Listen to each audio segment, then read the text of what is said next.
அனைவருக்கும் வணக்கம். இந்த சோசியக்காரனுங்கள்லாம் உட்காந்துட்டு, இந்த காலத்தில நடக்கிறத கணக்கிட்டு ஜோசியம் சொல்கிற மாரி, தன்னை பெரிய ஜோசியக்காரனுன்ட்டு ஒரு யோகத்தில அடிச்சு விட்டுட்டு இருப்பானுங்க. அதுபோல இந்த வீடியோவில் நீங்கள் பார்க்க போகிறதில்ல. நிதர்சனமான உண்மை என்ன அப்படிங்கிறத தெளிவாக நம்ம பார்த்துக்குவோம். சட்டசபையில் நடந்த நிகழ்வுகளை இந்தியா முழுமையாக கவனிச்சிட்ருக்குது. இதில் ஆரம்பத்திலிருந்தே விஜய் சொல்லிட்டு வந்தது, கொள்கை எதிரி பிஜேபி. அப்படின்னா பிஜேபியினுடைய கொள்கை என்ன? சனாதனம். அப்போ சனாதனத்தை எதிர்க்கிறேன்னு சொல்லி மக்களிடம் ஓட்டு வாங்கி இந்த ஆட்சிக்கு வந்திருக்கு. இது மைனாரிட்டி இனத்திலிருந்து மைனாரிட்டி ஆட்சியாக தான் இது நடந்துகிட்ருக்குது. இப்போ கடந்த ஒரு வாரமாக வாக்களித்த மக்கள் மதங்களை கடந்து தான் வாக்களிச்சிருக்கிறாங்க. இந்த மதத்தை சேர்ந்தவன் அப்படின்னு சொல்லியெல்லாம் வாக்களிக்கலை. ஏன்னா இதனுடைய பின்னணி என்னங்கிறது வாக்காளர்களுக்கு தெரியாது. ஆனால் அரசியல்வாதிகள் அவ்வளோ சாதாரணமாக இதை விட்டுட மாட்டாங்க அப்படிங்கிறத நம்ம தெளிவாக உணர்ந்துக்கணும். இப்போ தமிழக மக்களுக்கு சபாநாயகராக இருக்கக்கூடியவர் ஒரு தாவேக எம்எல்ஏவாக தான் இருந்து அந்த இடத்துல சபாநாயகராக வந்திருக்கிறான்ட்டு மக்கள் நினைப்பாங்க. ஆனால் பிஜேபியோ திமுகவோ மற்ற கட்சிகளோ அந்த சபாநாயகரை ஒரு கிறிஸ்தவராக தான் பார்க்கும். ஏன்னா அரசியலில் இப்படி தான் பார்த்தாகணுங்கிறது ஒரு கட்டாயம். அதே போல் தன்னை ஒரு கிறிஸ்தவனாக அதை அறிமுகப்படுத்தி கொள்வது சபாநாயகருக்கு அழகா அப்படின்னு விட்டு இந்த இந்து மதத்தை சேர்ந்த பிஜேபி போன்ற கட்சிகள் அதை உட்காந்து சிந்திக்கும். திமுகவும் இந்த சனாதனத்தை பற்றி பேசும்பொழுது சபாநாயகர் அதுக்கு மறுப்பு தெரிவிக்கலை. அதை ஆதரிக்கிற மாதிரி உட்காந்துட்டு, முதல்வர் அதே மாதிரி விஜயும் ஆதரிக்கிற மாதிரி உட்காந்துட்டு பேசும்பொழுது, இது மக்களுக்கு தெரியாமல் இருக்கலாம், நம்மை போன்றவர்களுக்கு இது பற்றி தெரியும். இது அந்த ஆப்போசிட் கட்சிகள், கொள்கை எதிரிகள் சும்மா விட்டுருவாங்களா அப்படின்ட்டு சிந்திக்கணும். அதனால் இந்த ஆட்சிக்கு இந்த ஒரு வார்த்தை உதயநிதியும் சபாநாயகரும் சேர்ந்து இந்த ஆட்சியை முடிவுக்கு கொண்டு வந்துட்டாங்க அப்படிங்கிறத உறுதியாக நம்ம நம்பலாம். இப்போது சாராய கடைகள் பள்ளி கோவிலுக்கு பக்கத்தில் இருக்கிறது மூடப்படும்னு சொல்லிட்டு போய் ஒரு இடத்துல 2 பள்ளிகளுக்கு இடையில் இருக்கிற ஒரு சாராய கடைக்கு போய் கேட்டோம்னா அந்த லிஸ்ட்டில் எங்கள் கடை இல்லைன்ட்டு அவன் சொல்கிறான். இப்படியே எல்லா இடத்துலையும் சொல்லிடுவானுங்க. அப்போ எந்த கடை மூடப்பட்டதுன்ட்டு யாருக்கும் தெரிய போகிறதில்ல மக்களுக்கு. வேறு எங்கேயோ ஊரில் மூடி இருப்பாங்க போல் இருக்குது அப்படின்ட்டு. இப்படி மக்களை ஏமாற்றக்கூடிய ஒரு நடைமுறை தான் இப்போ பண்ணிகிட்ருக்குறாங்க. லிஸ்ட்டில் இல்லைன்னா அப்புறம் அந்த ஸ்கூலுக்கு நடுவால் இருக்கிறது அது எப்படி லிஸ்ட்டில் வராமல் போகும்? இப்படியே ஒவ்வொரு கடையும் சொல்லிட்டா இது எதை இந்த 717 கடைகள் எப்படி மூடுறது அப்படின்ட்டு நான் கேட்கல, பிஜேபிக்காரன் கேட்பான். பொதுவாக விஜயனுடைய தனிப்பட்ட குணங்களை எடுத்து பார்க்கல. இது பிஜேபிக்கும் இந்த கிறிஸ்துவத்துக்கும் உண்டான இது ஒரு புறம் இருக்கட்டும். விஜயனுடைய கேரக்டர் எடுத்து பார்த்தா சினிமா ஷூட்டிங்லேயே தனிமையாக இருக்கக்கூடிய விருப்பமுள்ள ஒரு கேரக்டரு. சின்ன வயசுலேயே அந்த ஓரின்னு சொல்லுவாங்க, தனிமையிலேயே இருந்து பழகிட்டதுனால அப்படி இருக்கிற ஒரு மனநிலையில் வளர்ந்து விட்ட விஜய்க்கு ஜெட் ப்ளஸ் பாதுகாப்பு கொடுத்துருக்குறாங்க அப்படின்னா நல்லா இதில் நம்முடைய பின்னணியை கவனிக்கணும். முட்டாள்தனமாக அது பெருமையாக எடுத்துக்கூடாது. ஒரு டாய்லெட்டுக்கு போகிறவங்க கூட அந்த டாய்லெட்டுக்கு வெளியே அந்த ஜெட் ப்ளஸ் பாதுகாப்பினுடைய ஆட்கள் இருப்பாங்க. இது என்னென்ன நடக்குதுங்கிறது சென்ட்ரல் கவர்மெண்ட்டுக்கு சொல்லக்கூடிய ஒரு மறைமுகமான ஒரு ஒற்றன் அப்படின்னு சொல்லலாம். இதுதான் ஜெட் ப்ளஸ் பாதுகாப்பு. தனிமையை விரும்பி வாழ்ந்துக்கிட்டு இருந்தவன் அவ்வளோ சீக்கிரம் அடாப்ட் ஆக முடியாது. இது மாதிரி சுற்றியும் மனிதர்கள் இருப்பது வாழ்க்கையை வெறுக்கெடுத்து விட்டு மனநோயை கூட உருவாக்கி விடும். அதனால் தன்னை போல் விஜயை ராஜினாமா பண்ணிட்டு போகக்கூடிய சூழ்நிலை கூட ஏற்படலாம்.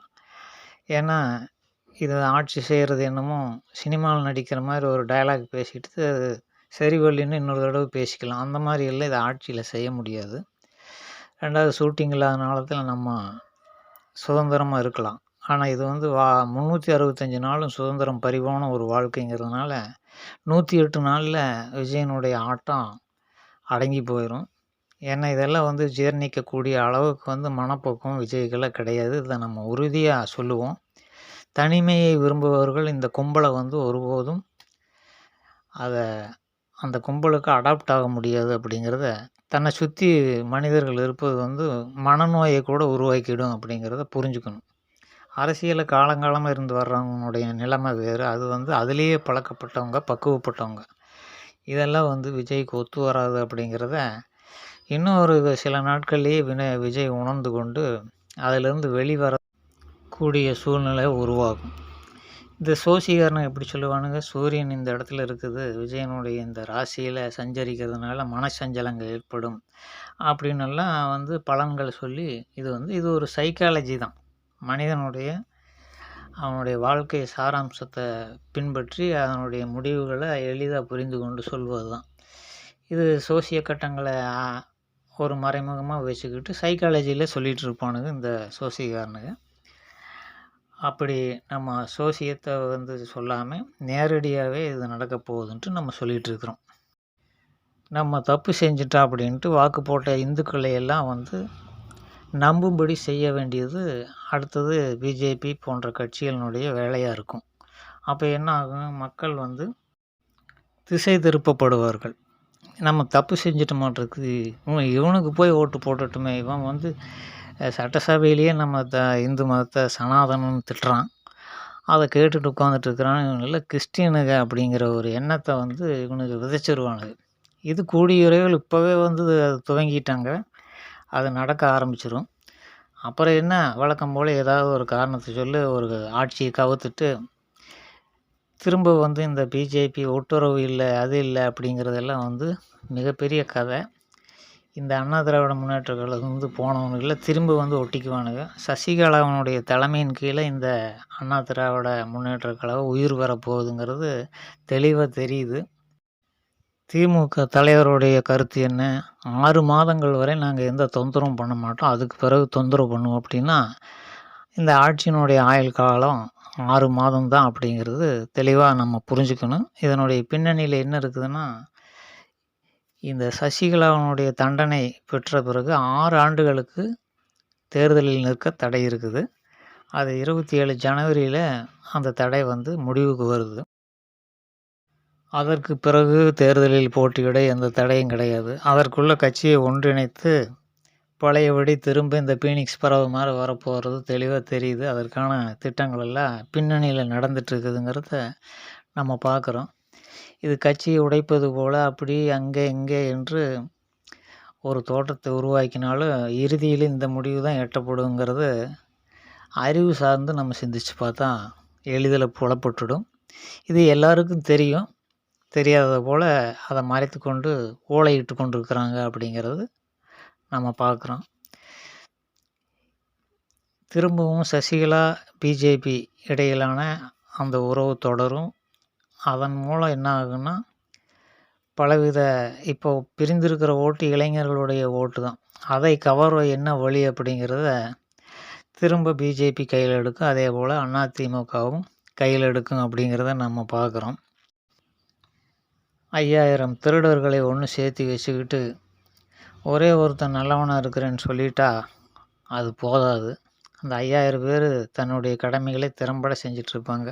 அதனால் ஊழலற்ற ஆட்சியெல்லாம் 1 மாதம் கூட வந்து தர முடியாது. கடையை மூடிட்டேன்னு சொல்லி கேட்டால் அந்த கடை வந்து லிஸ்ட்லேயே இல்லைன்னு சொல்லி மூடாமல் மூடிய கடையை மறுபடியும் திறந்து வச்சு உட்காந்துட்ருக்குறாங்க.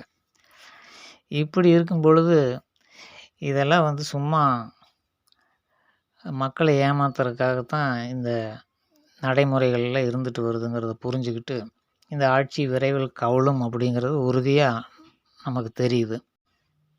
மக்கள் வரி பணத்தில் நம்ம கொள்ளையடித்து சொகுசு வாழ்க்கை வாழ்கிறது அப்படிங்கிறது ஒரு மனநோய். அந்த மனநோய்க்கு வந்து மருத்துவம் இருக்குதான்னா இருக்கவே இருக்காது. அப்படி ஏற்கனவே இருந்த ஏராளமான அமைச்சர்கள், மந்திரிகள்ங்கிற பேரில் இருக்கிற மனநோயாளிகள் பரிதவிச்சு சுற்றிட்டு இருக்கிறாங்க. அவங்களுக்கெல்லாம் ஒரு விடிவு காலம் வேணும் இல்லையா? புதுசாக நீ அமைச்சராகி மனநோயாளியாக மாறுறதுக்கு அவங்க எப்படி விடுவாங்க? நீங்களும் கூடிய விரைவில் மனநோயாளிகளாக மாற போகிறீங்க. அதனால் குறைஞ்சபட்சம் ஒரு ஆசைக்கு ஒரு 6 மாதம் மனநோயாளிகளாக இருந்துட்டு போங்க அப்படிங்கிறது தான் இந்த எலெக்ஷனுடைய ரிசல்ட். இவனுங்க மனநோயாளியாக இருந்தால் ஒன்றும் நாட்டுக்கு பிரச்சனை இல்லை. என்னமோ கொள்ளையடிச்சு வச்சுக்கிட்டு என்ற பணம்னு பொட்டிக்குள்ள விட்டு வச்சுக்கிட்டு அதை பாதுகாக்கிறதுக்கு திக்கு திக்குன்னு அடிச்சுக்கிட்டு எப்போ ரெய்டு வருமோன்னு உட்காந்துட்ருக்கிற கடைஞ்செடுத்த மனநோயாளிகள்ங்கிறது உலகுக்கே தெரியும். ஆனால் இந்த விஜய் எல்லாம் பெரிய ஒரு வானத்திலேருந்து குதித்த மாதிரி சில பேர் மீட்பர்னே சொல்கிறானுங்க. இப்படியெல்லாம் சொல்லிட்டு இருக்கிற குழந்தைகள் வந்து ரொம்ப எதிர்பார்த்துட்டு இருந்தாங்க முதலமைச்சர் ஆகணுன்ட்டு. அதை ஆதரவு கொடுக்காம எதிர்க்கட்சிகள் கம்யூனிஸ்ட்டுகள்லாம் ஆதரவு கொடுக்காமல் இருந்தால் குடியரசுத் தலைவர் ஆட்சி வந்திருக்கும். அப்போ என்னென்னா ஏகப்பட்ட இளைஞர்கள் பக்குவம் இல்லாதவர்கள் எல்லாம் கழுத்து அறுத்துட்டு செத்து போயிடுவானுங்க. குழந்தைகளும் வந்து மனநிலை பாதிக்கப்பட்டுடும் அப்படிங்கிற ஒரு காரணத்துக்காகத்தான் இந்த ஆட்சிக்கு ஆதரவு கொடுத்துருக்குறாங்களே தவிர பிஜேபி வரக்கூடாது, குடியரசுத் தலைவர் ஆட்சி வரக்கூடாதுன்னு அப்படிங்கிறதுக்காகலாம் யாரும் ஆதரவு கொடுக்கல. இளைஞர்கள், பக்குவம் இல்லாதவர்கள், ஒரு மன வளர்ச்சி இல்லாதவர்கள், அறிவு வளர்ச்சி இல்லாதவர்களாக இருக்கிறதுனால பல பேர் செத்து போயிடுவாங்க. பைத்தியங்களாக இருக்கிறதுனால இவங்களையெல்லாம் வந்து தனித்தனி எந்த நேரத்தில் எங்கே போய் பாதுகாப்பு கொடுத்து அறிவுரை சொல்ல முடியும். அதனால் 6 மாதத்துக்கு ஆசை தீர இருந்துட்டு போகட்டும், அதுக்கு பிறகு நம்ம பார்த்துக்கலான்னு தான் எல்லா கட்சிகளும் சேர்ந்து முடிவெடுத்து இந்த முடிவுக்கு வந்து ஆதரவு கொடுத்துருக்குறாங்களே தவிர இது பெரிய வெற்றி வாய்ப்பாக நினச்சிட்டு இருக்கிறது வந்து முட்டாள்தனம் அப்படிங்கிறத மக்கள் திரும்ப வந்து ஓட்டு போட்டால் பைத்தியங்கள் தான் அப்படின்ட்டு நம்ம முடிவு பண்ணிடலாம்.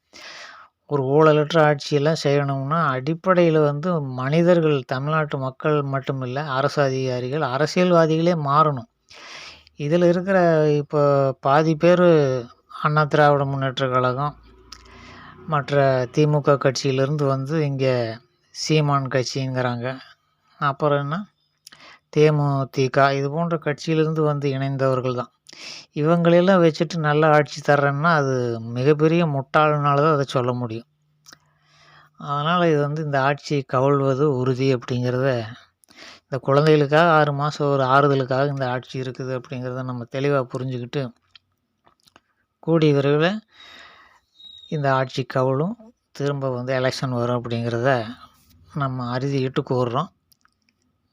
மேற்கொண்டு அடுத்த வீடியோவில் இது பற்றி தெளிவான விவரங்களை தொடர்ந்து பார்ப்போம்.